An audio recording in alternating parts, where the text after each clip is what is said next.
lords, my ladies, and everybody else here not sitting on a cushion. Well, we have a rather curious subject this morning. To study our heritage from the past is not simply a waste of time, because most of that heritage is still with us. I think it's important to live life with a knowledge of its mystery and of your own mystery. And it gives life a new zest, a new balance, a new harmony to do this. The human story is much more complicated and much more mysterious than we've been taught. We need to wake up as a human species. We need to become our own leaders. This is in my view, the next step forward. When people find out what it is that's ticking in them, they get straightened out. We can win the fight, but we can win a little every day. And every day when we make the smallest victory, there will be a little more of happiness and a little less of pain. Every day, one step forward.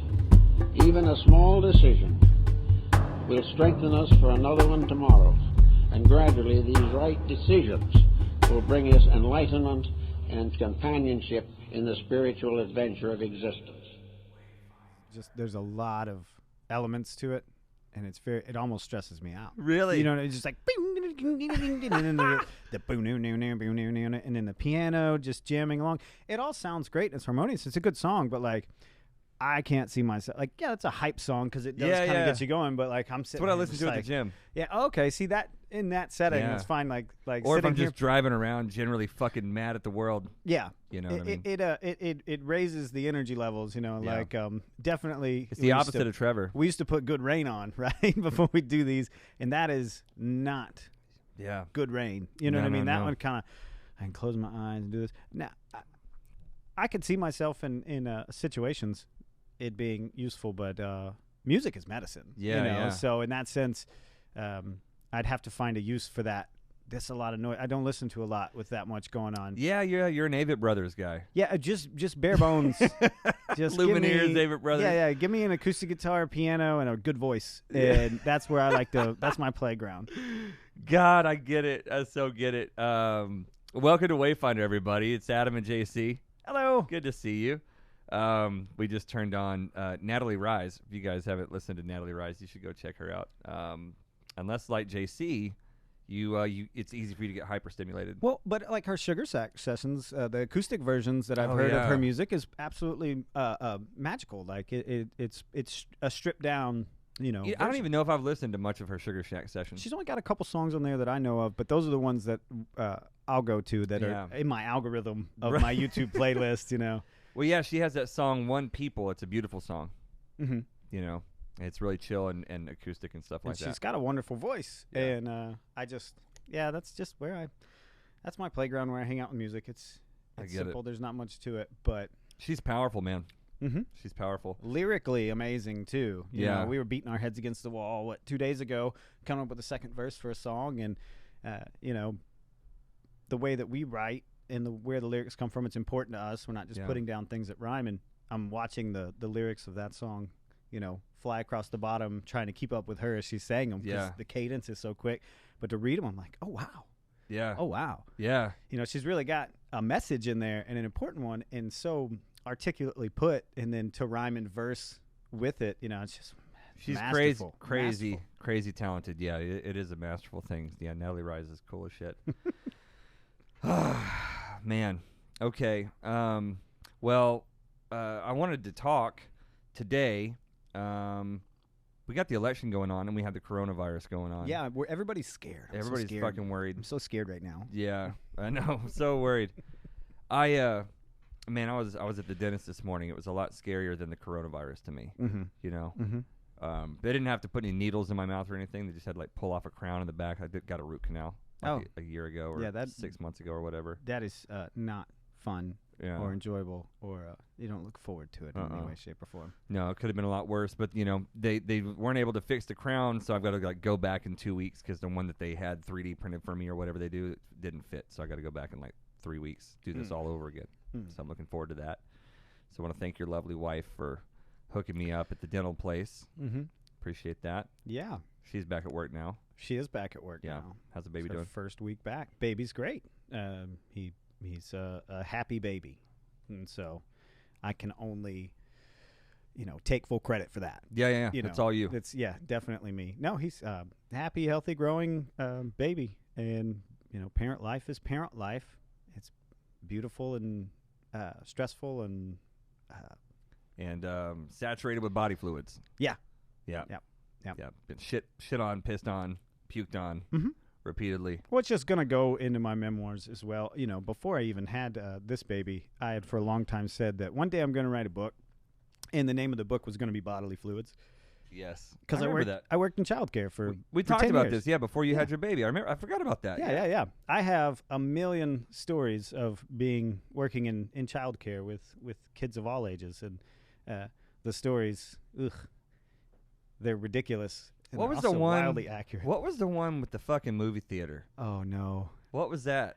I'll tell it. Tell it. I've wanted you to tell this on air for a long time, but I always forget that it's a thing. Yeah. What was this story? You Okay. Tell the story while I fuck with this mic cord. Okay, so not even 100 yards from where we're filming this podcast right now is a movie theater. And so when I worked in daycare, every summer we would take the kids in the afternoons after they would have lunch, about 70 to 80 kids at a time, to do field trips. So we take them skating and all that. Well, we take them to the movies as well from time to time. And so you take 70 plus kids into a movie theater. You get them all the tickets. You get them all lined up. You get them in there and you get them seated. And then before the movie starts, now's your chance to go to the bathroom, because you just can't do that all throughout a movie. With Every 80 time an kids. 8-year-old kid wants to go to the bathroom with 80 kids, somebody's just going to be constantly in and out. The way that the daycare system works, there's a ratio system, so only so many teachers can watch so many kids. So we take them to the bathroom before, and this is where the magic of this story really takes place.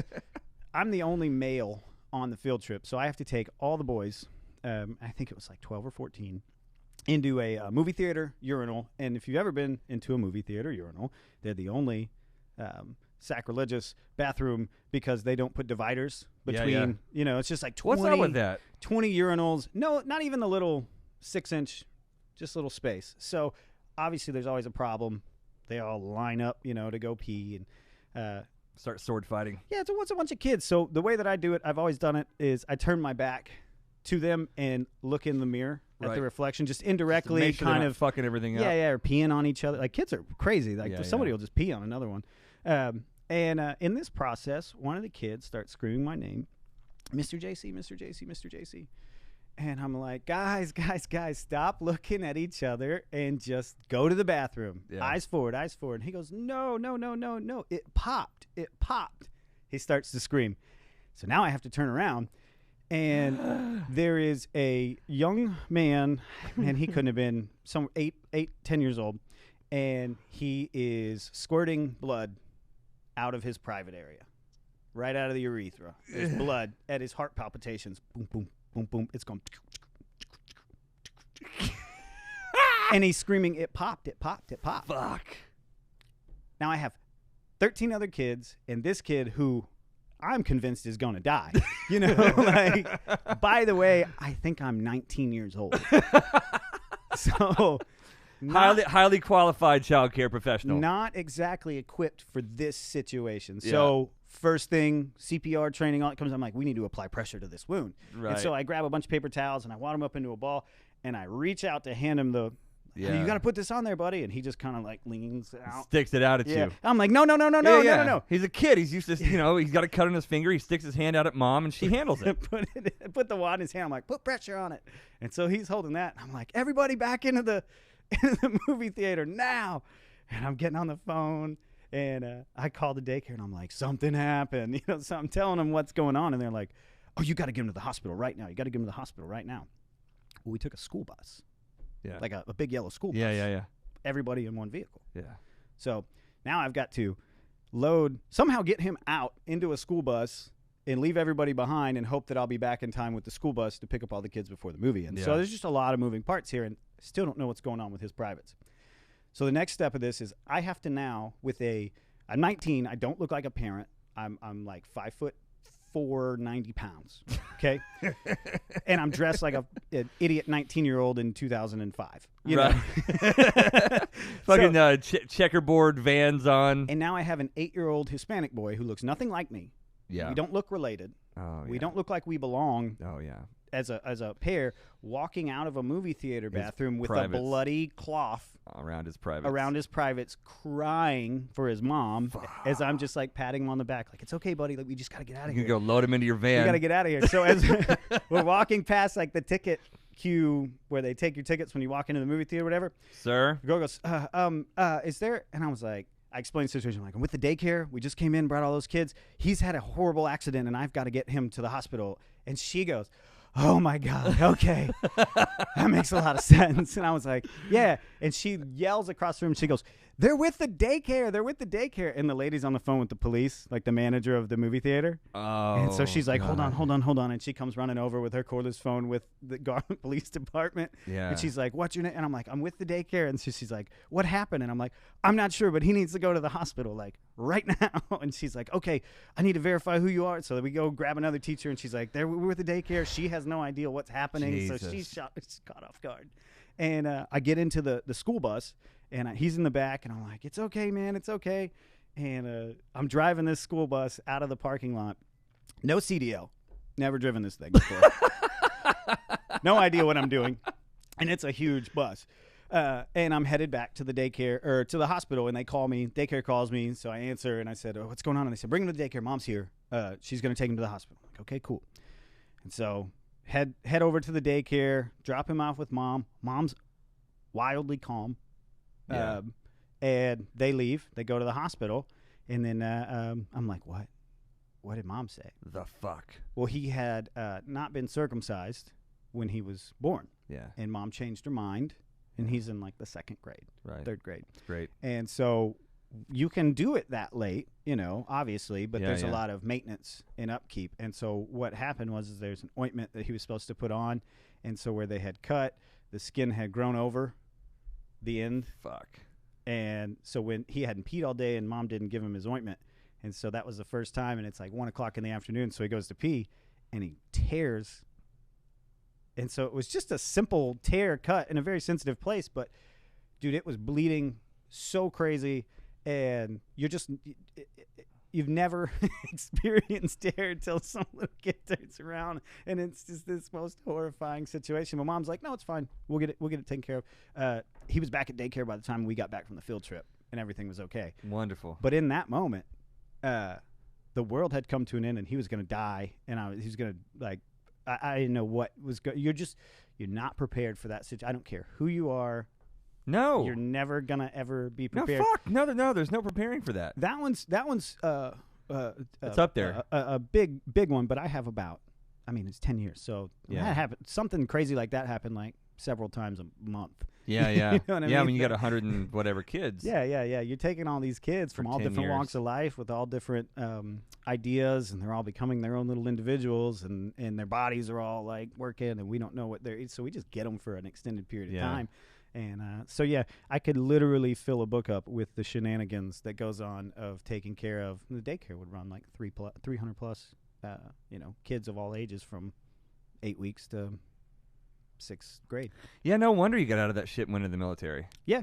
Fuck that. Well, then I went back, right after the military. I ended up there for 7 more years, So Jesus. and I ended up getting my director's license, and I got a CDL finally.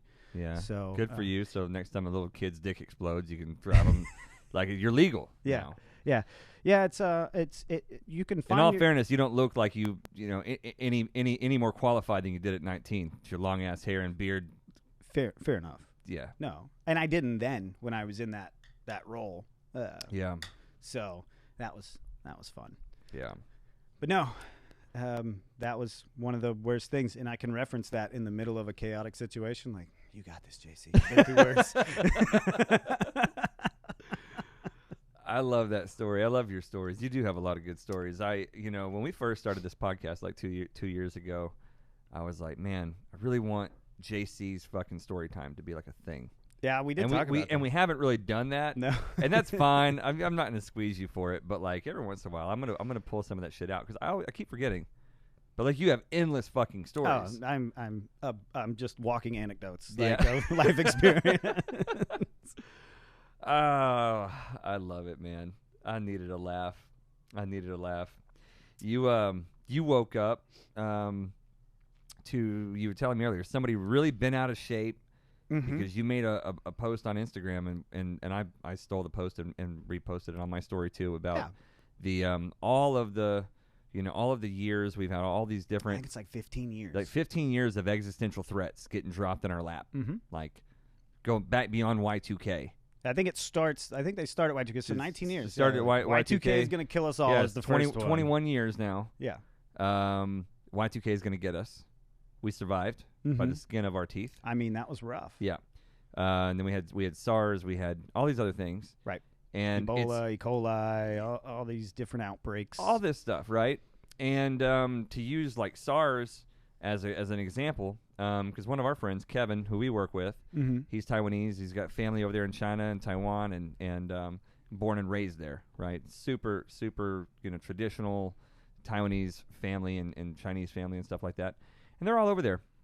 And like he was saying, like SARS was a huge deal over there. And in all likelihood, the coronavirus is a huge deal over there. It is. You know what I mean? But we've seen, like SARS didn't really happen here like it did over there. Nothing, not even a shadow of what it was over there. I imagine coronavirus is going to be about the same. Yes. But nonetheless, the news stations are going to keep streaming this shit. Oh yeah, because it drumming gets up as much fear as they can. It's fear mongering, and then they get ratings, and then I was trying to explain this to my 10-year-old daughter.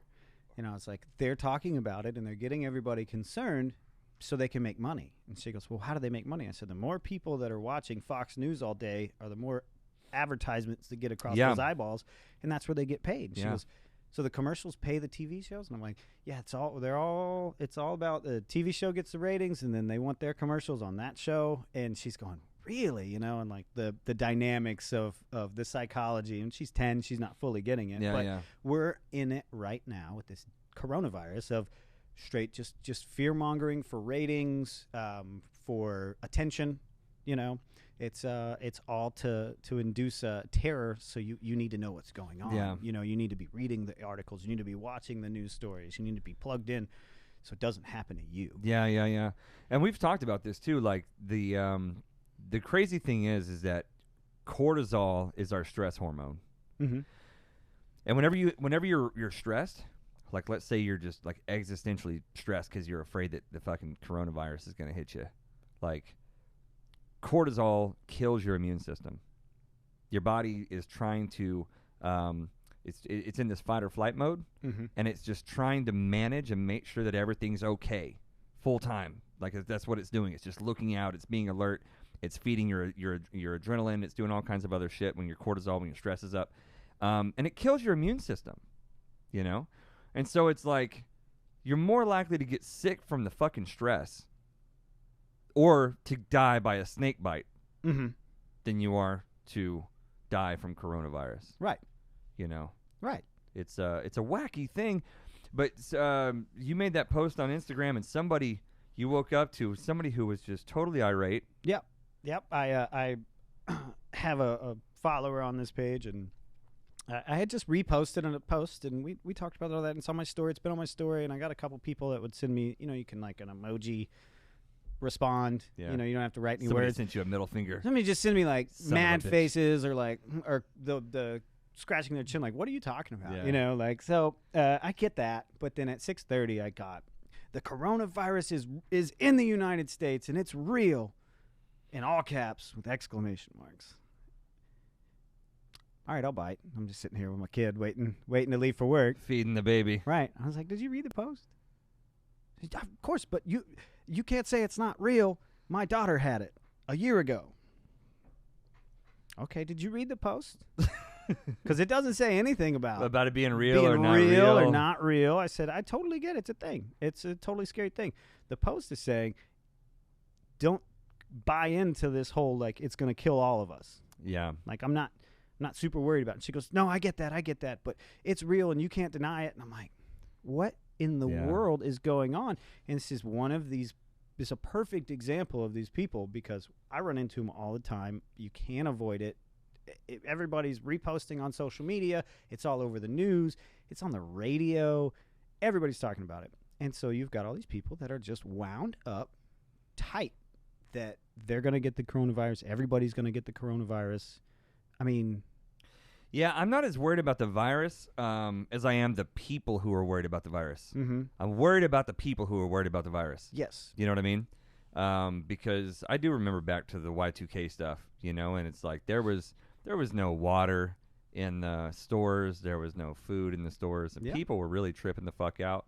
But you know, we're good. Yeah. We've got our food stores. We got crates of MREs and a bunch of beef and pork and catfish. Yeah. You know what I mean? I'm not worried about it. Yeah, I'm not that concerned. It doesn't keep me up at night. Yeah. It shouldn't keep anybody up at night unless you are in the nursing home in Seattle where there's a current outbreak in the United States. But that's all like elderly people. Yeah. They should be concerned. Yeah. The flu is just as concerning. Right. In fact, more so. Yeah. From what I've read about the symptoms of this thing, that the flu is. What does it do? I don't even know what it does. It's a respiratory thing, so it's like a pneumonia. So it's going to thing, give or you a bunch of symptoms that are going to cause. no zombie thing. No, zombie reaction. You do crave raw meat. Raw meat, but not necessarily human flesh. Yeah. But yeah, they're all eating raw steaks and raw fish. And Man, I used to really crave raw meat all the time anyway. Really? Yeah. So I always eat really rare steaks. So you just be just kind of normal. Yeah. With a cough. Little cough. Now, it just doesn't sound that bad. No, to me. and it shouldn't be that bad, and it's not. But what happens, not just with this, but with anything. I mean, take a weather formation, right? I experienced this, and it still impacted. We got a shelter dog, rescued a pit bull. Wonderful dog. She's lovely, and we had her for several weeks, I'd say 6 weeks or so, and been through fireworks and storms and never really had any issues with her. And we're just having a good old evening, and we live down by a lake, and so we're on the edge of the lake, and if you ever live near a flat body of water, storms can just pick up steam on a lake, you know. Yeah. So we always end up getting high winds, hard rainfall, lightning, thunder, and we're just used to it, you know. I'm not ever been freaked out by, you know, storms and weather bugs and let's go all sit in the closet. Sure. My parents were that way, and we did it so many times, and nothing ever happened that eventually I just became like, well, it's a weather formation. It's a you just get thunderstorm. alarm fatigue. Right. Yeah. So we're sitting there enjoying our evening, and my wife gets a phone call from her mother, and she's like, "Are you guys okay?" Yeah, what's going on? You know, she's Just talking to her cooking, mom. chilling at the house, Yeah, having we're a good just time. having a good evening. We got Yeah. music going, having I get those dinner, phone and- calls from my mom too. Yeah, and she goes, "You got to get the news on. You got to get the news on." Well, we don't have TV. I have a set of rabbit ears that when I Yeah. need to watch local news, we have a TV in the kitchen, little older TV, and it's got a set of rabbit ears. So I'm in there in the middle of a thunderstorm, you know, trying to get my rabbit ears to work, and we get the news on, and they're like, "If you live in the town that we were in, you need to take shelter now." And, you know, the weather guy's got his jacket off, which you know he's serious at that point in time. Shit gets real. Ties all Yeah, loose. ties loose, you know. He's Sweat on his forehead. He's been just sprayed talking it for on his- 45 minutes straight, and they're not letting any commercials air. And this is like a weatherman's time to shine. Oh, this yeah. is where the prime example of ratings, more important than actual factual information, Yeah. comes in, because they just run that thing, and he's just running out There's of all shit these to fucking say. like CGI graphics on the Yeah, screen. yeah. There's There- little there's- tornadoes and then everywhere. They'll cut to like somebody out in the field, and they're like, "Yeah, it's raining really hard, and we don't see a tornado, but you can definitely sense one's in the air," you know. And then he's like, "Yep, so everybody needs to take shelter, get away from windows and doors." And so my daughter starts to get really stressed out, and she's like, "Dad, are we gonna be okay?" And I'm like, "You're fine." She's like, do we take shelter? And I was like, "No, we don't take shelter." And my wife started, well, should we? Should I just get everything ready? Should I make a spot? Like, should we? And my dog is in the middle of this, by the way, going, "What in the fuck is going on?" Yeah. The energy in this house just changed. Meanwhile, it's thundering, winds blowing. It sounds bad outside, yeah. but we're from this a part of the thunderstorm. world. It's a thunderstorm. They're scary sounding if you let them be. Yeah. And You know, by the way, you don't get those everywhere else in the country. Come to find out. yeah. When I was in Wichita Falls in AIT training, a guy came running down the hallway and he was like, "JC, you're from around here, right?" And I was like, "Yeah." And he's like, "What do we do?" And I was like, "Oh, it's just a thunderstorm." And he's like, "I've never experienced this." Blew my mind. Sullivan had the same experience down here. Oh, that's right. He was staying in my camper when he came down here to visit, and there was What the fuck was that? What the fuck? There's wind and lightning and thunder, and he's like, apparently they don't get those in Connecticut. Well, this one was just a good old thunderstorm. Yeah, yeah. So we do this for 30 minutes, and then rain starts to come to an end. Wind dies down. Maybe Clouds a little part. little Little distance, but nothing. You know. So we're like, oh, that was super fun. Anticlimactic. You ready to go to bed? Like, let's just calm down now, you know? Everybody's cortisol's through the roof. Nothing happened. There was no reason for it. Derailed our evening. Yeah. We were about to like watch a Netflix show and hang out for the last hour of our evening, just finish dinner. You know, now we're all like panicked, and wife's like putting water bottles and apples in the shelter she's building in the main part of our house, you know, with blankets and like flashlights. And I'm like, now you have to clean that up. You know, like we're Right. done. We're back to normal life. My dog is forever scarred. My dog has the same problem from a storm. Yeah. 100%. And I don't think it was a storm because we had been through storms. It was our energies. It was, you know, dogs pick up on that shit. And there was no reason to be alarmed, but it was that phone call from an outside source that brought in that said we needed to tune in to that TV station to hear that message to raise our alertness over what would have been a perfectly wonderful family evening without the news, without that extra information. So I just Googled how many people die from storms every year, and it says on average 80 deaths per year are attributed to the 1,000 tornadoes reported. Mm-hmm. Number of thunderstorms, about 100,000. 1,700 injuries per year due to flash floods. Lightning injures 300 people. So basically 80 deaths out of 340 million people in this country, 350 million people. Mm-hmm. 80. That's a lot of zeros and decimal places for me to move around in my head, so I can't do it. Right. We're talking fucking, this is like smaller than the coronavirus. Yeah. Like, Way. You're not going to die from a tornado. Mm-hmm. It's not going to happen. Speaking of which, there was a terrible tornado, I guess, in Nashville. That's right. Do you hear about that? Yeah. I don't know much about it. I saw a picture, but you know, thoughts, prayers, and heart goes out to the families and the victims of that tornado. So we're not saying that it's not a real threat, but coming from two guys here who've born and raised in Tornado Alley, Right. and been around tornadoes, Been through many and of been them. through many of them, you know, honestly, you know when they're coming. You know. You know, the fucking sky turns green, the air gets weird, everything goes funky. And you know what? If you don't have a storm shelter or you don't have a room to go tuck yourself into, you might die. I don't know anyone that's ever been killed in a tornado. I think that, you know, I have in our town, I think there was that real bad one about 4 years ago, and a couple people died. But like nationally, according to that article I just read from Texas Tech on a study they did, 80 people a year die from tornadoes. Yeah. You know what I mean? It's like 3,000 people a month die from snake bites or something I read earlier. I don't know if that's worldwide. It could be worldwide. Jesus. But But still, it's- that's more than I would have expected. Yeah, it's probably Australia. Yeah, but all that to be said to the every time a storm happens, people lose their fucking minds, and the news will make you think Yeah. that if you don't get in your bathtub and put a twin mattress over the top of it, you're going to fucking die. Yeah, And we all just, nom. eat that shit up. Dude, everybody does. Yeah, you know, it's crazy when you think about how much your thoughts create your reality and how much you walk around, the shit that's in your head.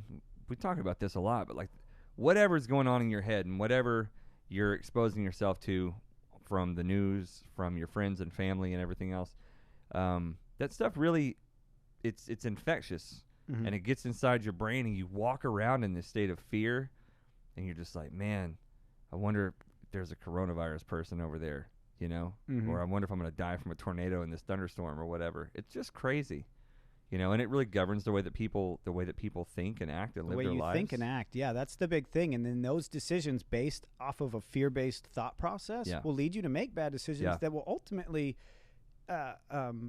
guide you towards the thing that you don't want to happen most. Yeah. You know We what I talked mean? about this before. Like if you're out there skiing and you're like trying not to hit a tree and you're But focused you're on focused that tree. on the tree. Yeah, I've done that. You know, we've been skiing together and done that. Yeah. You know, it's like you're so worried about hitting these trees. It's 50 yards off over to the side, and you know, it feels like you just get gravitated toward that I'll thing. do it with a pothole that I know is there. Yeah. That I don't want to hit on my drive home. That's there every day. Yeah. And the days where I'm in that lane and I can't merge over or whatever, I could just do. But you end up hitting the fucking thing. You end up guiding yourself right towards it. Do you know, I was talking to Chris Carmichael the other day when he did my past life regression. And, you know, he's such a smart guy and understands the subconscious and understands hypnosis and how the subconscious, the ocean of the subconscious flows, right? And he said something really interesting. So so he and his wife, Britt, who were on the podcast last year, talked to them yesterday, actually. They were looking for some pictures or something to put up in their house, and Britt was like, "What do you want up there?" You know, and he's like, "Well, pretty much anything except for like pictures of us, because they have pictures of themselves all over their house, them hugging each other and kissing each other, all these beautiful pictures of them." And he's like, "We got enough of that. Let's do something else. You know, I don't want rectangles, like big squares or rectangles, and I don't want pictures of us. Those are the only two things I don't want." Two weeks later, whatever, she's like, she calls him from work and she's like, "Hey, will you go downstairs and pick up the shipment just came in with our artwork or whatever?" And he goes down there, like, he has no idea what it is, and he picks it up, and it's three giant square pictures of them.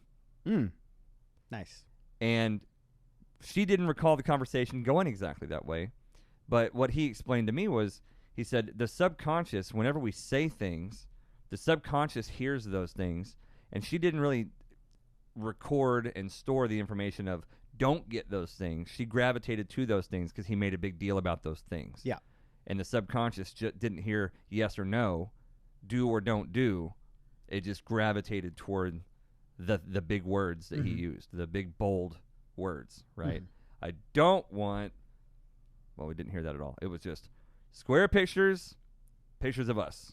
That's all that the subconscious recorded in that conversation. And so I say all that just to say that the things that we think about and the words that we speak end up imprinting themselves on us. Yeah. Right? And then impacting the way that we think and the way that we act. Like you said, you know, if you're afraid of a thing, you're going to steer yourself more towards it. Anytime you make a decision out of fear. Well, the law of attraction. Yeah, that's it. I mean, honestly, it doesn't just work for good shit. I was about to say, you can imagine that raise and that sports car, that big house, or whatever you know, fantasy you can come up with, and you can manifest, as we like to say, manifesting these things. Well, if you're constantly playing out a negative scenario in your head while you're driving of something bad that can happen, or you're thinking in worst case scenarios, you're manifesting that worst case scenario. Yeah, you really are, and you're wasting your own time. Yeah, but we all tend to find ourselves in that place, you know, and then we know people that live there. Yeah. I catch myself now. I'm lucky Sure. because I didn't for the longest time. I can catch myself, and I can catch you or my wife or my close friends or anybody like that thinking in that way. And we have good communication where we can pull each other out of those. But a lot of people just walk around operating like that. Yeah. And it's especially whenever you don't turn off the news, or whenever you engage heavily with people who don't turn off the news, right? And so, like, that's the thing I think we've both run into is like, you go out somewhere, and we talked about this before, where like you went to a Veterans Day breakfast at your kid's school or whatever. This really nice gentleman started talking to you. Y'all had a great conversation, and then 15 minutes in, all of a sudden, he just rolls into this discussion about whatever was going on Fox News that day, Right. and just started blasting at you about it. You know, how fucked up this was, and how dare this politician do this with this congressman and this and that, and you're just like, I have no fucking idea what you're talking about right now. But he was so disturbed and upset by that. It was ruining his, his veterans breakfast at an elementary school with his granddaughter. Right. You know what I mean? He's Yeah. not interacting with her. He's engaging me, who he doesn't know, to talk to me very strongly about Something that he feels very negatively about. Yeah. Yeah, just ruminating on that negative emotion. And that's, it's a spiral. I still haven't totally figured out why these like spirals of misery stick with us, like why we get stuck in these things where like we want to be. And Carmichael and I talked about this too, and I can't remember how he explained it, but we get stuck in these negative spirals, and we just want to stay there. We don't want someone to talk us out of it. You know, it's comfortable. It's comfortable. You get comfortable in it. That's what I've found. Is that what it is? You spend so much time there that it gets to the point where when good things are happening or you're thinking positively or positive things are going on in your life, if you've operated in that space, all of a sudden you start to get uncomfortable there in the positive and the good and the uplifting, and then all of a sudden you'll ruin that by going, oh, wait, too much good is happening. When's the negative coming? When's the balance for all of this good stuff happening in my life? Something bad's going to happen, and then therefore you're putting yourself right back into that negative thought process and that negative cycle, and ultimately will create that negative situation, and then you feel vindicated by thinking that way because you were I was right. I knew it. And then you go, nope, this is how I need to operate because it's inevitable. It's going to happen. And the negative's coming. And I wonder if there's some ego in that too, because you're predicting. I know that when you say all that kind of just hit me, and it reminded me, it made me think of like, there are times when I have caught myself predicting a negative outcome just as much as a positive outcome. And there's an aspect of ego going on there where I'm like, you guys watch. You guys, everybody here at the table, listen to me. Watch this. This is going to go in this way. It's going to happen this way, and then this is going to happen, and then he's going to do this, and she's going to do this, and then they're going to do this, and then at the end of it, it's all going to get fucked up. Watch. You watch. Mm-hmm. Now, why would I feel the need to say that, to express that out loud? You know?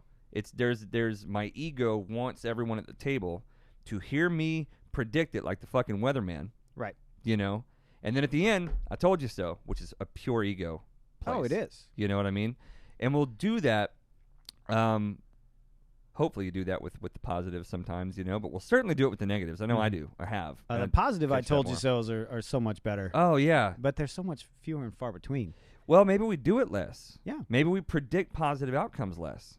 Yeah. You know what I mean? Oh, of course. Dude, my manifest game's been fucking strong this year, you know, and 2019 was a shit show. I call it a shit show, but I found a better way to put it is that I was pulling back the bowstring 2019. 2020, we're letting that shit go. Yeah. And the farther you pull it back, the farther the arrow flies. And that's where the struggle is in the whole process, is pulling that string back. That's where it takes all the force and the energy to really fire that bow. That all comes from that pull back. That's where the strain is. That's where the struggle is, you know. And that's another way of saying the peak is proportional to the valley. Mm-hmm. Right? So for anybody out there that had a rough 2019 like I did, I know a lot of you guys probably had amazing years, and I'm so happy to hear about that. Some people send me messages, and they did. But a lot of people didn't.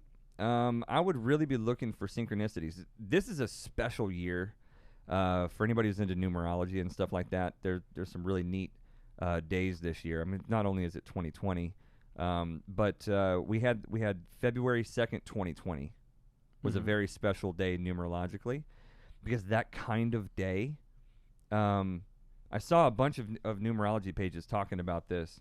That kind of day doesn't come along except for every few hundred or every 1,000 or whatever. But none of the ones I saw were actually accurate, because I did the numerology. I looked at it, and I don't remember now what it was, but like, this is the kind of day that only comes once every several thousand years. 02, 02, 2020 was the 33rd day of the year, which is extremely relevant. And it was the 333rd day from the end of the year, and that was only because it was a leap year. And it's an anagram, 0202 2020. So you have an anagram date that's 33 days in and 333 days from the end. That's actually an impossible. I don't actually even know if that's ever happened before. Somebody out there can probably run the numbers on that and check on it, but it's an extremely rare date. And anytime you have a really rare date like that and you have a leap year, it's a cool thing. These things are relevant. Numbers are relevant. You know, they don't just get pulled out of the ass of whatever whatever scientist made the calendar. These things are ancient. Right. All this math, Robert Grant can tell you more about that than I can. But I'm sure there's all kinds of shit embedded in there. Yeah. Speaking of Robert, they're over in Egypt. That's right. That's fucking cool. He sent you a pretty cool picture the other day. Yeah, dude. He had the key to the Great Pyramid. Which I guess I don't know what that door looks like, but I bet it's not like that door over there to get out of this room. Yeah, no, it's just it looks like a metal prison gate. Yeah. You know, it's just made to keep intruders from getting in. And it lets you into the pyramid, or just like lets you into the grounds? Or No, into the pyramid. Into the They pyramid. embedded the bars into the pyramid. They defaced it a little bit to make Sure. it work, but fuck it, you got to do it because people going to do dumb shit. Mm-hmm. But let me tell you, man, for anybody interested in the Great Pyramid and Egypt and ancient mysteries, and if you're listening to this podcast, I assume you've got some interest. Robert Grant and Alan Green and all of the guys that are over there with Robert's expedition right now. Actually, I think they're back as of yesterday. I need to reach out to him.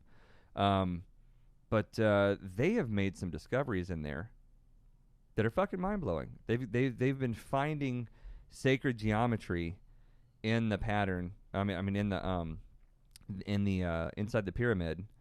And different like patterns and stuff that have never been found before. Mm-hmm. But you got a group of people that are looking for things that other people weren't thinking to look for. Right. Like these archaeologists don't know what the fuck sacred geometry is. They don't understand divine proportion. They don't understand mathematics. They're looking for.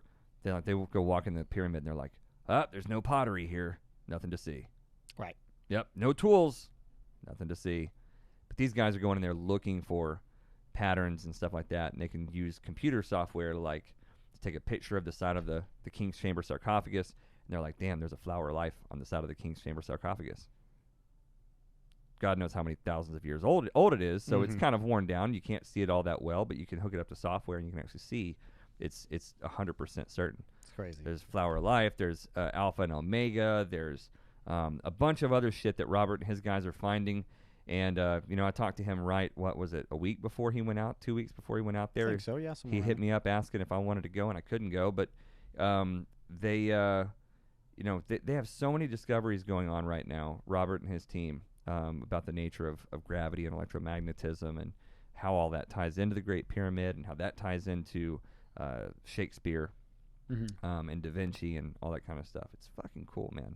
It's really cool. I'm excited to see where that goes.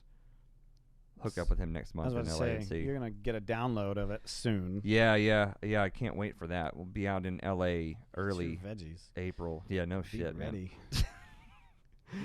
Having conversation with him is always, it's a fucking mind bender. Yeah.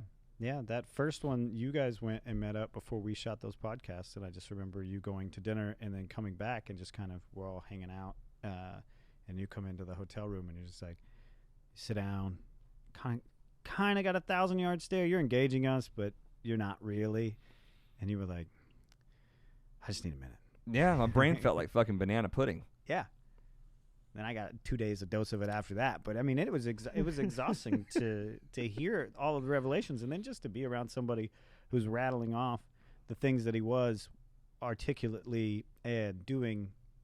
I mean, we were putting mathematical equations into his head, and he would go, and then burst out an answer, and of course nobody's like fact checking it, but I didn't feel like we needed to. Like, yeah, well, whenever motherfucker starts telling you like what musical chord, your musical note, the color of blue of your shirt represents, and how many hertz that is, and they can do that with every color of everything in the room, like that. He's not operating in the space that anyone else is. No, he's a fascinating guy. I love him. Yeah, we'll see what happens. We need to go on one of these Egypt trips one of these times. Sure. Peru, Egypt, something like that. Go see if we can find a spaceship underneath the Sphinx. I think they went underneath the Sphinx this year. Did they? Yeah. Which is, if they did, and my understanding is they were supposed to, that's a big deal because for the longest time there wasn't supposed to be an underneath the Sphinx. Right. There's not supposed There's to be a a chamber. Of lore around that, and different people with very different perspectives on it. So being told there's nothing there, and then there's people that swear there's a library, right? Different types of things that are going on. Even if there's a chamber where there could have been a library, would be a revelation. Yeah. We just got to stop thinking we got it all figured out. That's it. Whatever happened to curiosity in science? Well, people make their name in science by making it. By putting their line in the sand or putting their flag on the top of the mountain. This is the way this is. This is the way. This is the way. Yeah. Him talking about just like they were measuring like the amount of space like that you can walk around and operate in, and breaking that down into equations and connecting it to certain sacred geometries and certain algebraic guidelines that everything that Exist is on, and that he could find a representation of all of those in some way, shape, or form within there. Yeah. It was pretty incredible. Yeah. I've had to like take time on that to really understand. In the moment, I was just like, oh. Yeah, I signed up for the virtual tour thing to do, so I could tag along virtually. Mm-hmm. It's like a Facebook group or something like that. Oh, really? Dude, I've been so fucking busy. I'd never touched it. Really? Yeah. That's so. But it's. I assume all the videos are still up. Sure. You know, the Facebook group's still going to be there, and I probably in the days following, the weeks following, the more people will be uploading more of the shit that they taped and recorded and stuff while they were there. Yeah. So I'll see more of it. But yeah, should be a really cool thing. Yeah, definitely. Yeah. Anyway, what else do we have? Anything? I mean, we talked fear-mongering. We talked creating a reality. We talked about this. The election. Yeah. Did you vote yesterday? Because everybody's posting their little sticker. Yeah. Am I wearing a fucking sticker? Yeah. I'm of the Mark Twain school of thought that if voting mattered, they wouldn't let us do it. Yeah. You know what I mean? I don't think there was any sarcasm or humor in that remark.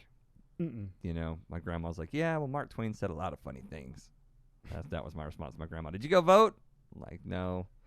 And I thought maybe I'll reference some old-ass author and she would appreciate that. Right. Like, you know, Grandma, what Mark Twain said? Mm-hmm. You know, if voting really mattered, they wouldn't let us do it. Oh, well, he said lots of funny things. You know, I find it funny. I have to lie to certain people. Yeah. Oh, yeah, I totally voted. Because I just don't want to go down that road. I know that how hard their stance on, like on it. It's a civic duty. Yeah. You know? I'm just like, eh. Yeah. Next time Fucking there's an election redcoats. and I notice a change in my day-to-day, then maybe I'll take it more seriously. But I've been through several presidents, and I've never felt the ripple of impact that I mean, I've seen it happen to other people, and I can see the power of it. But me personally, like, I don't know where I fit in this situation. Do you know the only thing that I've seen change that has been of any substance to me? And I couldn't tell you what it is or whatever, but I know that, of course, we run an IT company and we do a lot of healthcare stuff. Sure. And with the Obamacare thing came a bunch of regulations and restrictions. As you know, I've got friends that own hospitals. Mm-hmm. The majority of my friends do own hospitals. That's what they do. They build hospitals. And we operate together, you and I and our company, we work in these hospitals, right? We've been doing this since 2005, and actually since earlier than that. And so this is a world that I understand pretty well. And these are the people who run these hospitals are people who I understand. I spend time at their families' houses at dinner and barbecues, talking to them about what are their struggles and what are their challenges and stuff. And Obamacare really did do a lot of damage to the smaller, privately owned, physician-owned hospitals. Mm-hmm. They really stopped building those things. They actually had a moratorium on those things. So our business was dramatically impacted by Obamacare because we went from building lots of hospitals every year in this small physician-owned, 40 to 60 bed hospital space to building one or two because they already had licenses from prior to the Obamacare thing or whatever. So that was a huge impact on me and my family and my business. And then with Trump becoming president, he got rid of the penalty for not having medical insurance. Yes. So my kids have medical insurance through their mom, who's a nurse practitioner. So she works for a huge hospital company, and so they have the best benefits ever. I was paying $400 and something a month as a healthy 35-year-old man, right? Was paying $400 and something a month just for myself. It's just unnecessary. When my appendix blew up when I was 25, or maybe I was 27, I was literally switching insurance carriers at that time. So there was the month after I canceled my insurance or 3 weeks after, my fucking appendix blew up. It's changing jobs and or insurance carriers. And it was like $180 something thousand in medical bills. because the surgery didn't go well, and I got an infection. And I ended up back in the hospital. I went to I remember. You were there. It was a good time. Yeah, it was a great time, and I almost died, and I lost like 30 pounds, and it was a real bad deal. So it was like $180,000, $200,000 worth of hospital bills, because I've had this argument with people that say, like, how dare you cancel your medical insurance? How irresponsible of you. Well, first of all, go fuck yourself. Second of all, I've been there, because that's what they always say. I was like, well, what are you going to do if something catastrophic happens? Well, $200,000 is pretty catastrophic, I would say. So what happens is, again, working in hospitals, and the people who were coming to visit me own hospitals. Like, the guys who were coming into the hospitals were like Jay and Travis, guys that have been running hospitals for 25 years. Right. And they're just like, look, you're going to rack up a couple $100,000 in hospital bills, and we're just going to those are inflated numbers. Those are bullshit numbers. Those are insurance rates. That's what the insurance companies, will get billed by the hospital. Mm-hmm. You're not going to pay that. You're going to tell them you're not going to pay that, and you're going to get them to settle for a fraction of that. So $12,000 later, I was free of all medical debt. Right. Took me $12,000 and about 30 phone calls to anesthesiologists and surgeons and doctors' offices and hospitals and ERs and ambulance services and whoever else I had to call. About 30, 50, 100 phone calls. And a month of my time to negotiate a $200,000 bill set down to $12,000, which is an extremely manageable number. And there's your catastrophic insurance. Fuck off with that. Mm-hmm. It's either that or build my whole life around a $450 a month. That'll never go away. They'll just you keep paying it, right? So as far as elections go and all that stuff, I'm with you. And and just talking to my family and stuff, we're all business owners. By no means came from money. We're all blue collar business owners until this business, but. No one's ever been able to tell me that they've ever seen a real difference from one candidate to the next. Mm-hmm. So the Obamacare thing hit my business. That was one thing. And then Trump came in and did away with the penalty. That was the other thing. Yeah. Saved me $400-something a month. But I'm not a fan of Obama. I'm not a fan of Trump. And I don't like any of them. I don't vote in elections because it's all fucking bullshit. Yeah. So yeah, I don't know. People are getting really into this. And nobody get upset. Like, I understand there's difference between certain presidents and things that you feel like. I did a tour under Bush, Yeah, so yeah. I mean, war is one thing, and all the armed forces people that suffer at the hands of that and their families and stuff. That is a direct impact of who you vote for and what their agenda is. But man, I guess my thought even on that though is the president is not the one making that call. I mean, we got into Iraq with Bush. mm-hmm. on bullshit lies, and we stayed in Iraq and Afghanistan and all that through Obama, and we're still there right now under Trump, regardless of what you're being told on TV. You've still got friends in the armed forces. You know what's going on. Oh yeah. And so even at that level, I don't think it matters. Mm-hmm. You know what I mean? The military industrial complex is they're still collecting Raytheon and Bechtel and Lockheed Martin and all those guys. They're still getting billions of dollars to build shit. Oh yeah. And to to supply weapons of actual weapons of mass destruction, fuck things up, keep the poppy fields defended. Yeah. Right. What is that company that Eric Prince, that former CIA operative, special forces guy?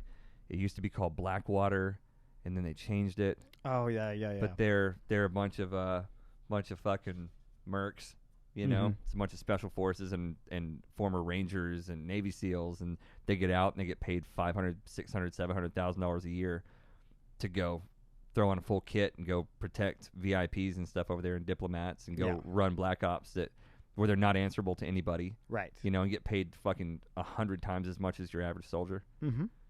That stuff's not going to stop, no matter who you elect. Because the money that is getting those people elected is chump change to the people who are paying it because they are running those operations. Right. It's a war machine. We are a war machine. Yeah. Aries.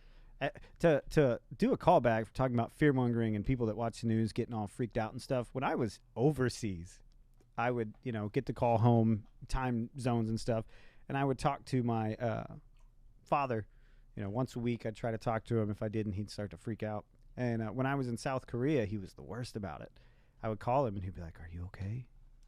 And just be sitting in my dorm room or whatever, totally fine. And he'd go, "Well, I heard North Korea launched missiles yesterday, and they went right over Seoul and into the ocean on the other side of it." And I'm like, "Oh, cool. I guess they did." Nobody noticed over here. Yeah, we're all good. Like, how are you? Like he'd be freaked out, and you'd hear like, "Oh, so you're okay? What are they doing on the base?" And I'm like, "Nothing." Yeah. No, nothing at all. That's the media outlets that you're watching, stirring up trouble because I'm here.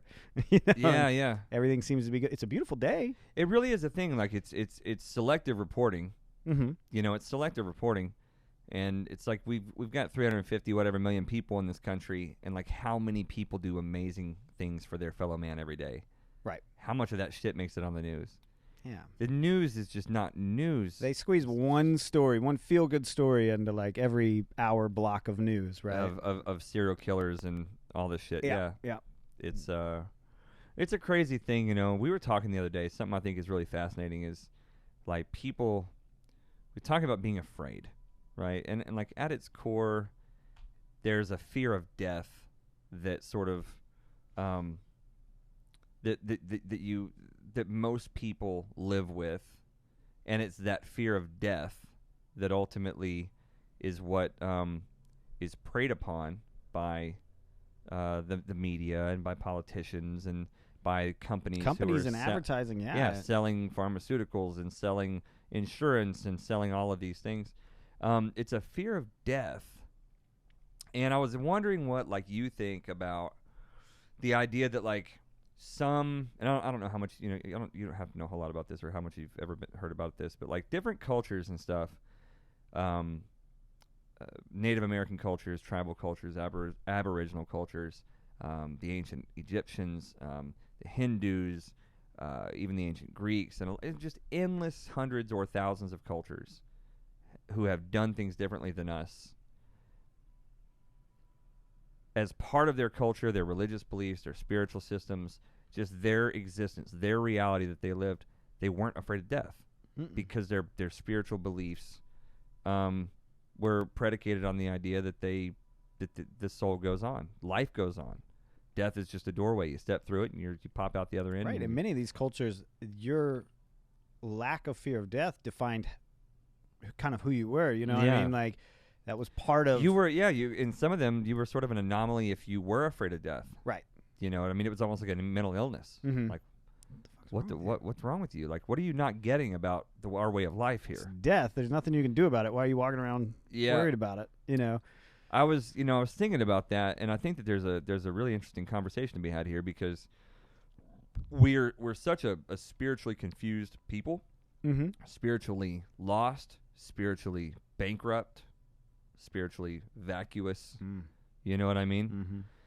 And we, even the religion that some of us do have, things like Christianity, or Judaism or Islam or whatever. Catholicism. Sure. Yeah. The Jedi. The Jedi. Not the Jedi. But others besides the Jedi way. Like, the heaven of Christianity never made sense to me even as a Christian. Mm-hmm. And so my fear of death was still always kind of there. Like, it worked when I was like, up till I was about 8. Like, the heaven idea. Mm-hmm. And then, funny enough, I'd never been to church before I was 8, and then like around 8, 9, 10, I started finding my way to church. And then once I started hearing that explanation about heaven, I was like, this doesn't make any sense. It just doesn't make any sense. And then by the time I was 12 or 13 or 14, I was like, I really got scared again. I was like, shit, my whole life I've been thinking I was going to go to heaven. This is all good. But now I'm really having serious questions about this whole thing. And then I just went right back into this existential fear. Mm-hmm. And as I stand here today, there's just not an ounce of fear in me for death, not an ounce of fear in any way. Not for my kids, not for my family, not for my loved ones. It's everybody's going to be fine. Right. You know what I mean? That's just really where I'm operating from. And even if someone doesn't believe that and they think that I'm stupid for believing it, my bigger point is not even necessarily who's right, but what are the fruits that are born from that belief system? What is the lifestyle? What is the outlook? What is the impact on your life and your decision making? on your mood, on your mindset, on your outlook, your worldview, all of that, when you don't walk around afraid to die. You know, you just don't, you're not as susceptible to those lower vibrational influences from the fear and all of that nonsense. It makes you hard to control. Well, and it gives you the opportunity to look at that stuff and go, you know, and not get sucked into it and become a part of it. Yeah, that's Put you it. out of the zeitgeist. That's You it. know? You could peek into it and look and see the insanity that is taking place. Yeah, you know, am I going to go out and spend $120 on a bottle of fucking hand sanitizer if I'm not afraid to die? Fuck no. Right. How many thousands of dollars are people out there blowing right now on shit they're never going to need because they're afraid of something that's never going to fucking happen? Mm-hmm. But if there's a 0.00001% chance that I might die, then I'm going to give anything and everything I can and drain my savings account on fucking hand sanitizer and respirators, you know, so that I don't die. Yes. There are fucking worse things than death.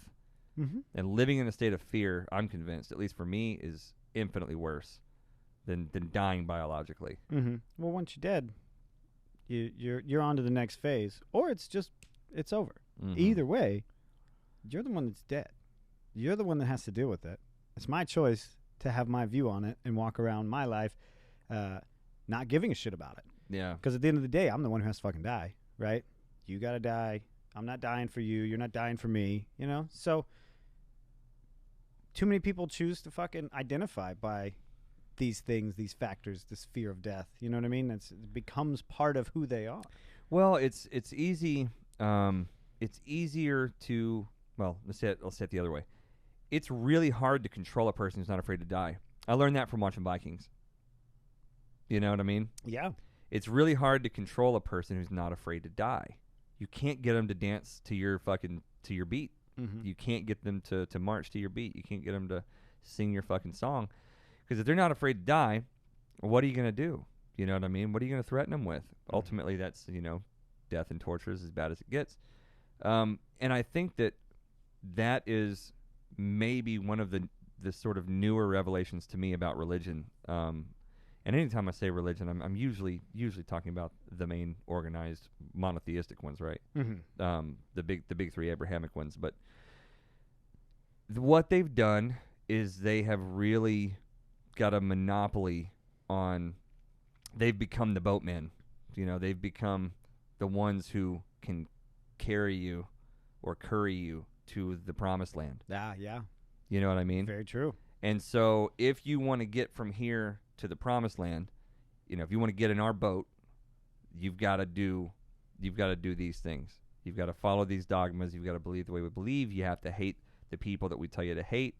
You know, you have to sacrifice these things from yourself that that a nice, healthy, holistic person would embrace, whatever that is, your sexuality or, you know, just your worldview in general, your own natural, your observance of natural law, right? Because that's really all the Abrahamic religions require you to throw natural law out the window at some point. Mm-hmm. And I think along with that is, you know, animals have, as far as I know, all animals have a fear of death. Deer. Coyotes will chew their fucking leg off if they get caught in a trap. Right. You know what I mean? There's definitely a fear of death there. I don't know how exactly the soul of a human being differs from that of a deer or a cow or whatever. Mm-hmm. I don't know. And in some cases, like Aaron Ralston, the guy from 127 Hours or whatever, I mean, he fucking cut his arm off to do it. And that's a little different. I'm not saying that there's not a strong will to live inside the soul of a human being. Sure. But, you know, the deer live in a state of constant fear. Oh yeah, that's how their operating system is powered. Yeah, that's it. Fear. That's it. And you know, they're magical in that way, right? Their reflexes are fucking insane. I mean, I know bow hunters who have shot at a deer and their release was too loud, and before the arrow reached the deer. Oh yeah, they'll spread all out. I've missed many with a bow from 20 feet away because they hear the release, because they can hear. And I mean that arrow is going fast. Oh yeah. These and they can still dodge 1,000 feet a second or whatever it is. I don't know. And you're 20 feet away, and they'll still you'll miss. Yeah, And no matter how sure you're shot, if you give them any inclination, their reflexes are insane. So I think as human beings, we can, well, I don't think, we can rise above that. We can choose not to live in that constant state of fear. Yeah. Deer are built for that, right?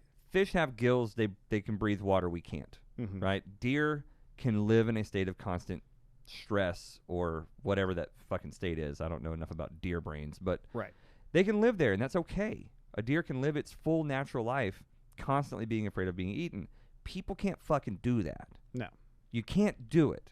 That's literally how fucking cancer and heart disease and all this other shit happens, how ulcers happen and how gut parasites happen and all this shit is because people are just giving into this fear, and it comes down to a fear of death.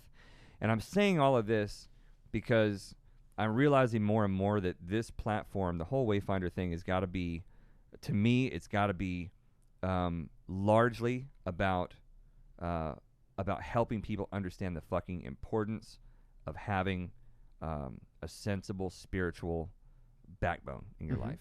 Absolutely. It's got to be about that. It's got to be about parenting. It's got to be about self-love. It's got to be about healing trauma. It's got to be about spiritual practices. It's got to be about physical health, right? Mind, body, spirit shit. And we talk about big existential global problems, unlike the coronavirus. And we talk about individual problems, trauma, shame, child abuse, all of this stuff. But at the core of it, I would ask the audience, are you afraid of death? Really? Ask yourself, are you afraid to die? Whenever you get on a plane and you're flying through a thunderstorm in a plane, I fly a lot, so that this happens. And like even Ashley, whenever we're flying together, she's better now, years in, but like she fucking panics when we hit turbulence. And I see a lot of people panic. Most people panic. I used to be that way. I know what it's like to be afraid to crash on an airplane. Dude, I don't move. I don't it doesn't bother me. It's if it happens, it happens, but it doesn't have any impact on me. People say, "Oh, what about your kids?" Well, man, I got a lot of faith in my kids. Yeah. My kids are fucking, they've got a good head on their shoulders, and I've done all I can do to invest in them. And I've got great life insurance policies. You know what I mean? Yeah. The life insurance policies, there's a peace of mind there that it's worth whatever I pay for it. You know what I mean? There's a peace of mind there for sure. Sure. But having a spiritual belief system that frees you from a fear of death, A, frees you from a fear of death, B, drives you to be a better person to your fellow man. I never thought about it in these terms before, but maybe that's my two things that I think that your spiritual belief system should do. Yeah. Those are should two big free ones. you from a fear of death and what the fuck ever else I just said. And I'm having a brain fart. whatever I just said. Hold on, I'm not going to move on until I remember this. Frees you from a fear of death and and drives you to treat your fellow man better. Yes. Yeah, those two things. I don't know what else there would be. I mean, those are two big ones. It's two big ones. You're walking around with those two in your back pocket and you're operating in that place. There's a lot of other stuff that comes with that. Yeah. That's it. Yeah. I think that's it. And I guess it just occurred to me the other day that like that's just the root problem of so much shit. All this coronavirus stuff. It's fear of death. Everybody's walking around thinking they're going to die. Walking around thinking they're going to die. We're all going to die. We're all going to die. We gotta be afraid. Never not be afraid. You ever seen The Croods? Yeah. The Croods is one of my favorite fucking movies. Never not be afraid. Never not be afraid. We're not deer. We're not designed to live that way. No. My I got turtles in my turtle tank at home, and I've got that fucking cat Nako, and my turtles be like up on the little rock sunning themselves. The cat like creep over there and like try to fucking grab my turtles. And I was thinking, like, I don't think turtles are meant to live in that state either. I don't think they're meant to live in that anxiety, that deer, antelope, whatever other animals would live that way. I don't know why that made me think of it, but just to draw the point that we're all different. Animals are all different. Right. Some animals can climb trees, some can't. Some fly, some can't, some breathe water, some can't, some can live in a state of constant stress, and some are fucking not meant to live that way. Right. We are not meant to live at the bottom of the ocean, and no more than that are we meant to live in a constant state of fear and stress and anxiety. And surely no one's going to argue that that is literally what this society has become, is a giant, it's like my turtle living in my aquarium with my cat constantly trying to eat it. That's the society that we're in. Now this coronavirus has opened peeled behind the curtain to just see how many people really do just walk around like that. Yeah. How many people are susceptible to that? It's the majority. It is.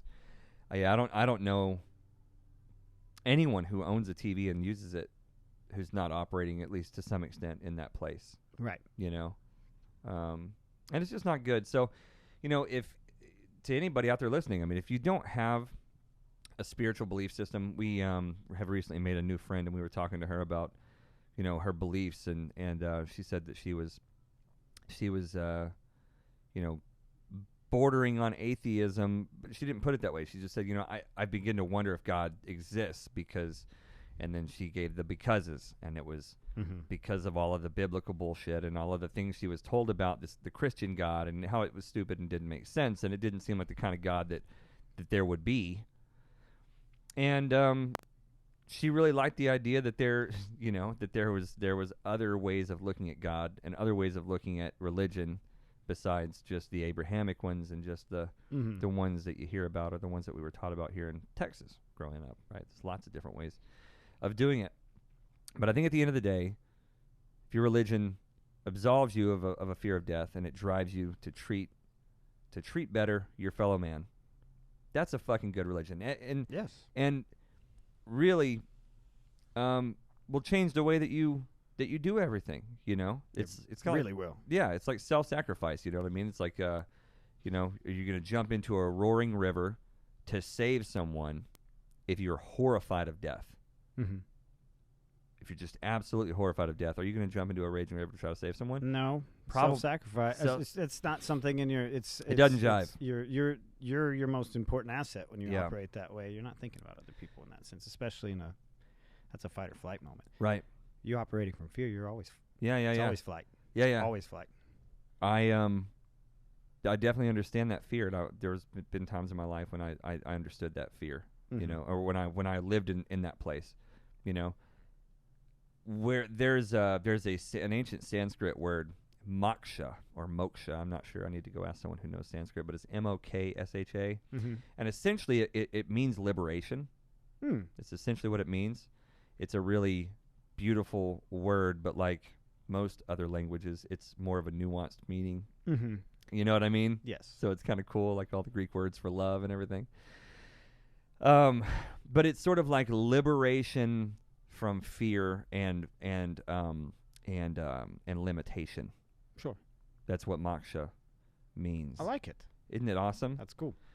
And that's, because we think of liberation, a lot of times like we think of like slavery, liberate a person from slavery. That's what I think of anyway.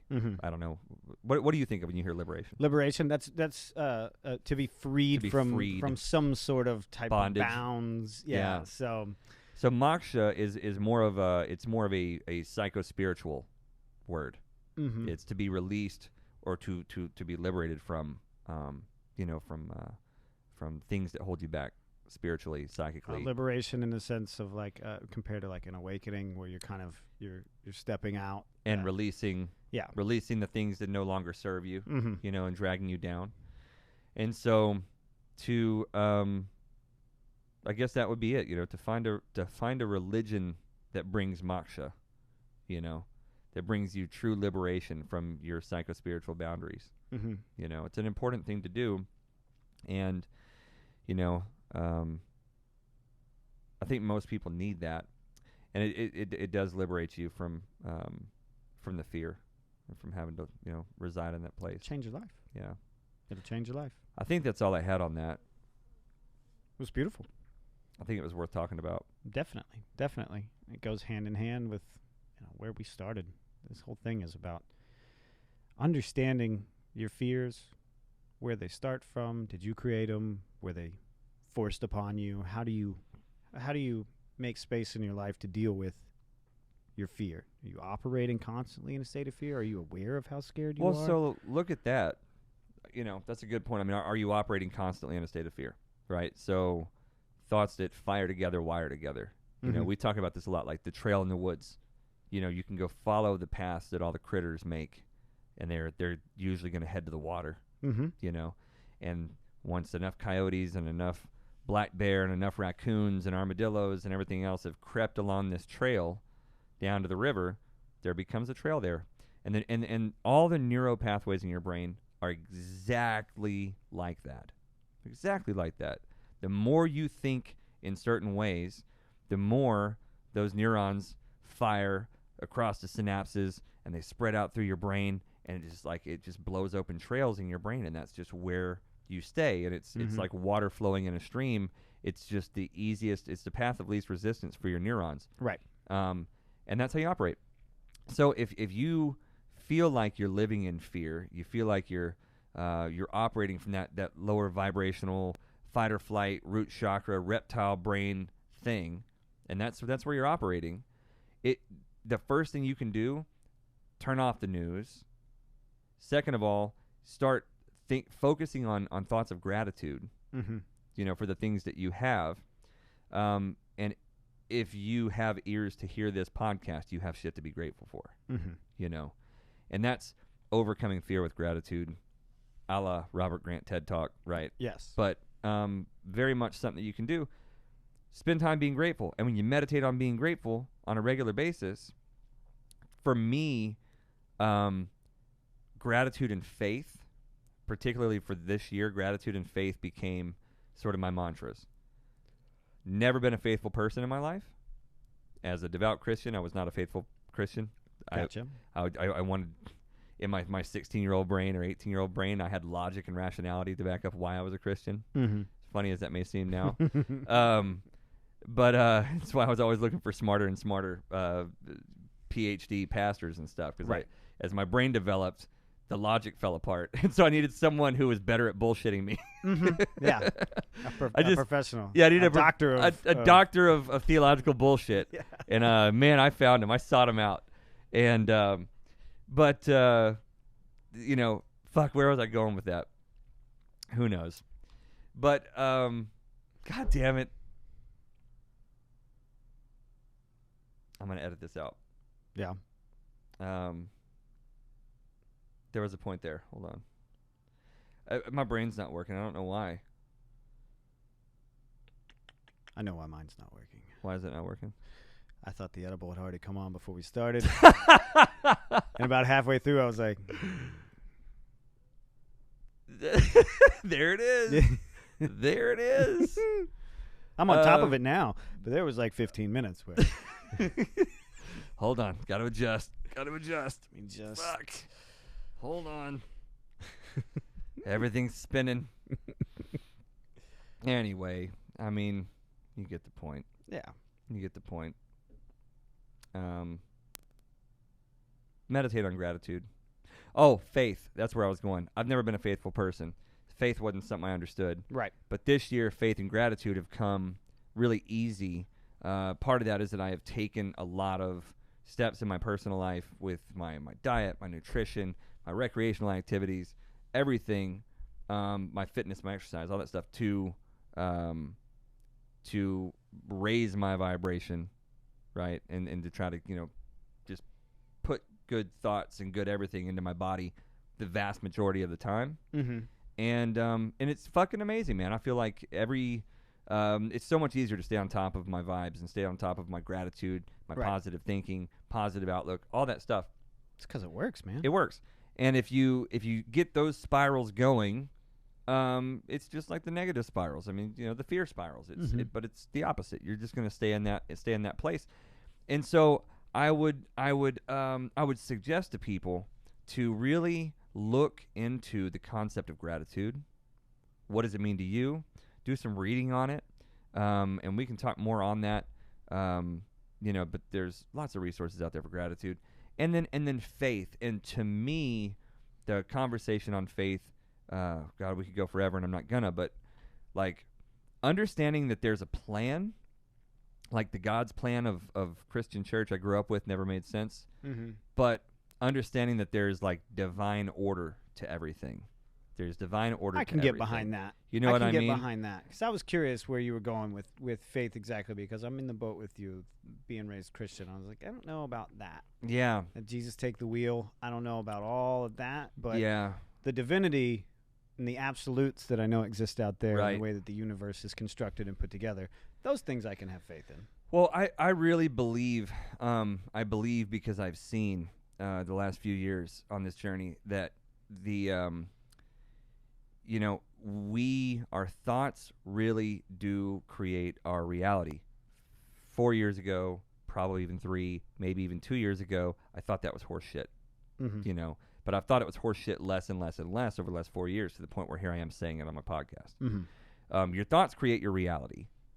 And the reason why that is because, again, like we said, if you just sit there and focus on stress all the time, you're watching stressful shit, you're thinking about stress, those thoughts will create the reality that you live in, which is your reality is you thinking that the coronavirus is going to come kill you and your family. That's the reality you're living in. Your thoughts created that reality. Mm-hmm. That reality is never going to happen. You're not going to die in a tornado. 80 people a year die in a tornado, but your thoughts create that reality.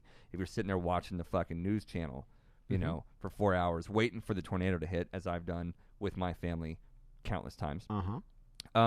Your thoughts create your reality, and then thoughts will create the words that you speak. I mean, these thoughts overflow into words. That's what they do. It's your words are like a blow-off valve for your thoughts, and words will then coalesce and crystallize into action, and then those actions beget consequences, and these consequences spiral back into your thoughts, your contemplations, back into your words, back into your actions, and it's a spiral that never stops. So people will say dumb shit to me when I say that. They'll say, well, what about somebody that just gets cancer? What's some kid that gets hit by a car? Like, stupid fucking outliers. You know what I mean? Mm-hmm. But the reality is, as you move through life and change your life, and you course correct the ship at the moment of awakening, for me was about 4 years ago, really, and start changing the direction you're headed, and you start implementing positive practices in your life, mindful, intentional, willful fucking positive practices in your life, you'll start shedding negative people. That's what happened first of all for me. Oh yeah, that happens quick too. Yeah, it's the first thing that happens, because like the moment you become aware that being positive feels better than being negative, and that you have control over that, you no longer want to surround yourself with the negative people who are bringing their bullshit all the time, right? All the drama and the fuckery and the not niceness and everything else. You don't want to deal with that anymore. So like the first thing to go when you wake up is the negative people. And once that goes, then you've got this vacuum, this space where good people can now flow in. Mm-hmm. Chris and Britt talked about the 7 or above rule. Yeah, something 7 like or that. above rule. Love that. If somebody's not a 7 or above, you just fucking do away with them. Or if a thing in your life is not a 7 or above, if it doesn't bring you 7 or above joy, fucking do away with it, because you're creating space, like trimming back the bad plants in your garden. Mm-hmm. And it's a great practice. So you get rid of the negative stuff, you create this space, good people will flow in. And I look at my own life, right? Reconnecting with my best friends from childhood, not just my best friends, but the best of my best friends, who were also the best people and are today the best people, the best men, the best fathers, the best partners, the best friends that I could ever ask for, right? You guys all couldn't have come into my life if I didn't have space for you, because I was fucking around with bad people. Right. So I get that. And then now I've created this spiral where all of these positive people are there to support me and encourage me and be there for me whenever I need them, and to give me guidance, because iron sharpens iron, and we kind of keep each other on track. Mm-hmm. And all of that stuff happens like math. Mm-hmm. It's a fucking algorithm. There's not a lot of mystery to this once you see how it works. And then you start pursuing the things that you love to do, because you have more of a positive outlook, because you woke up one day and became mindful, removed the negative people, bring in the positive people. The positive people encourage you, support you, and push you on and cheer you on. So now you're pursuing your goals and your passions. So you're going out taking risks and stepping onto the edge of the unknown, outside of your comfort zone, because your comfort zone will kill you. So you're getting out to the edge of the unknown with the encouragement of your friends that you've now collected because you made space for them. And action happens whenever interest and confidence added together reach a certain threshold. When you're interested in something and you're confident that you can do it, that's when action happens. And with that action comes the reward of positive feedback. Guess what? You don't get positive feedback when you're surrounded by shitty people. No. You know? But you're going to get positive feedback when you're surrounded with good people. And that feedback serves as your reward. And what else serves as your reward is the improvement that you see in yourself and that everybody else sees. And so you have this fucking perpetual motion machine going on in your life. And I have faith in that design because I've seen it work. That makes sense. I can get behind that. That's it. I need to focus on that myself. I'll start working on it now. Do it. It's a thing. That was the realization I reached. That changed everything for me. Was I actually put that into like a spreadsheet and was like creating formulas based on that and assigning values to actions and thoughts and interests and passions and all this stuff and people's input. You were in my spreadsheet. David's in my spreadsheet. And I saw the spiral. I saw how the spiral worked. And that was that was the day that everything changed for me. So, guys, stop living in fear. Start living in gratitude, and have faith. It's like trusting the process. And maybe for me that was easier because like when I was young, I was in sales, and I went through all the sales training and all of this stuff. And we would talk about like leads, appointments, shows, closing rate, and then like referral percentages and stuff. And so, like, if you got 100 leads, then you could book 10 appointments, right? So if you call 100 leads, you're going to book 10 appointments. Out of those 10 appointments, 3 of them, 4 of them, whatever, are going to show up, whatever the fucking thing was, right? Yeah. 5 of them will show up. Out of those that show up, you're going to close half of them. So you got 2 to 3 that you're going to close, and then out of those 2, you're going to get 10 referrals a piece, and there's 20 referrals or whatever it is, right? And then dollars that you make per close on average. So like the law of averages was something I understood. Yeah. And I saw that work for years in sales, where if I made my 100 phone calls, like shit was going to work. It was mathematical. It was always going to work. I see that. And so my brain's always worked that way. It's been a very formulary thought process that's gone into all this. Makes a lot of sense knowing you. Yeah. That's it. So, when I say faith in God's plan, really what I mean is faith in the divine algorithm. Because to me, it sounds really impersonal, and I'm trying to work on this definition whenever I remember to, but it's, I've always said like God is a binary fractal self-replicating algorithm that makes up all things. It sounds very impersonal, and I'm trying to find a better coin for that. Yeah, that was very much my left brain like 4 years ago spiral realization, and I was like, oh, this is it. Very Walter Russell. You need a big title, and then that's the subtext.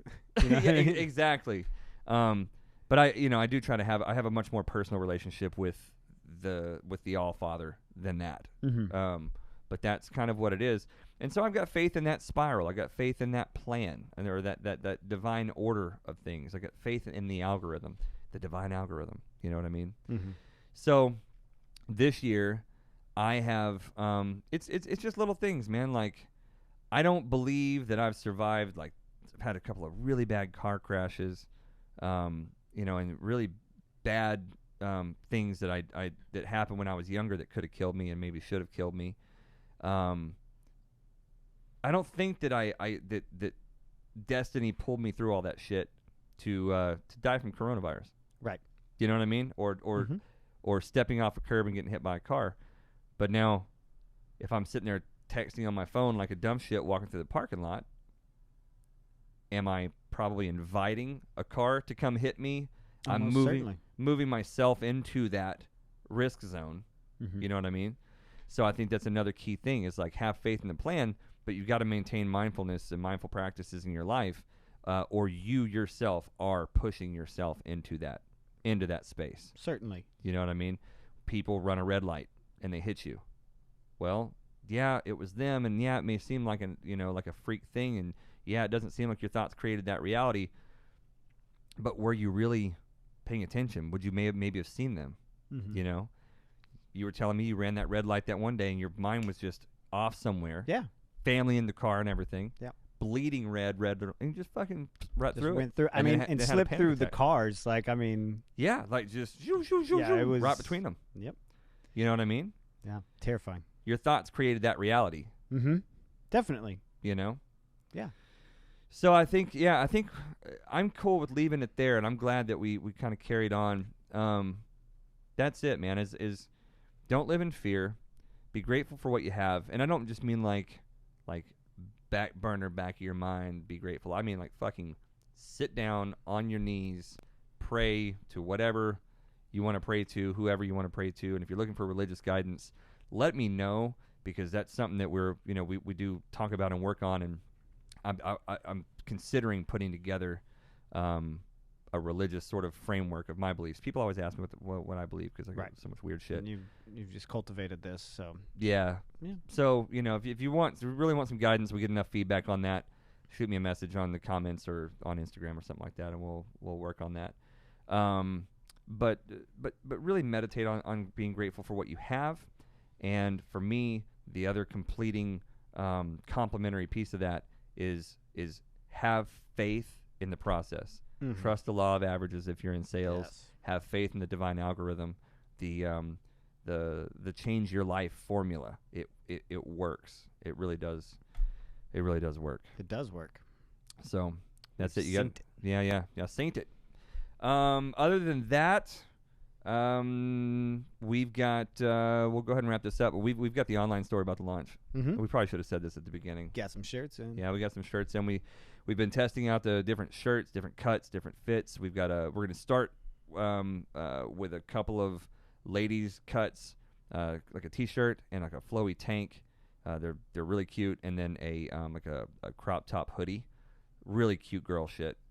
And then guys, we've got a couple of t-shirts and a hoodie as well, and it's like my favorite shit that I've ever worn. I wear all this stuff, so we're getting the same stuff that I'm already wearing, and the designs we're working on are all awesome. We have lots of designs already, but we're probably going to launch with, like I said, about 3 for the guys, 3 for the ladies.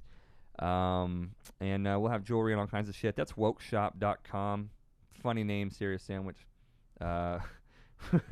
Just wanted to make it easy to remember for everybody. I know the word woke is kind of a tongue-in-cheek thing now. Yeah. It's kind of a stupid word, but it'll be easy enough to remember, and I think that the feel of the store is going to feel genuine to everybody, because it is genuine. A lot of love and effort and hard work and authenticity that's gone into making this thing, and it's been very much a grassroots thing where everything is American made.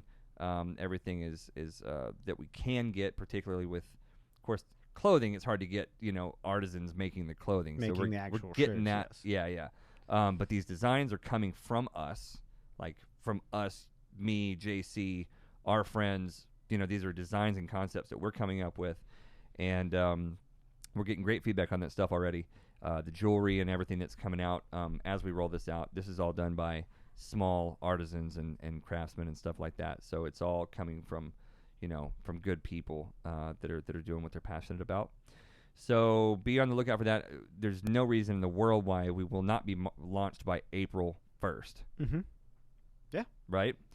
So end of March, we'll be launching April 1st, whatever. And we'll keep you posted on that. And what else? That's about it. Yeah, I don't have anything. More podcasts coming up. I don't have anything either. We're going to go eat some Texan Mediterranean food because it's delicious. And as always, we love you guys. We were talking about elections. Next week, we've got a podcast coming up with Lyman Bishop running for governor of Montana. Nice. CEO and founder of Hoplite Armor. Very articulate madman. And I'm really excited about this. Speaking of politicians, very hardcore individual. So it's going to be a little bit outside of what you guys may think of this show as being. But whenever you catch that episode, I think you'll see why we're doing this, because it's not really as far out of bounds as you might think. And Jim's going to join us. It'll be fun. Jim the Brit. Yep. Sniper from the British military. A couple of tours in Afghanistan, I think. Wonderful guy. Good buddy of ours. Total madman. Anyway, that officially is it. So stay tuned for that. Make sure you're subscribed on whatever platforms. You can go to wayfinderpodcast.com and get access to all the platforms there. So if any of your friends or family want to know how to get the podcast, just send them a link. Send them wayfinderpodcast.com. It's easy. Got all the platforms. All the things. All the places. Other than that, man, you guys get out of here. May the light be upon you. May peace be within you. May you be a sun on the paths of all men. So love you guys. We'll see you soon. Bye.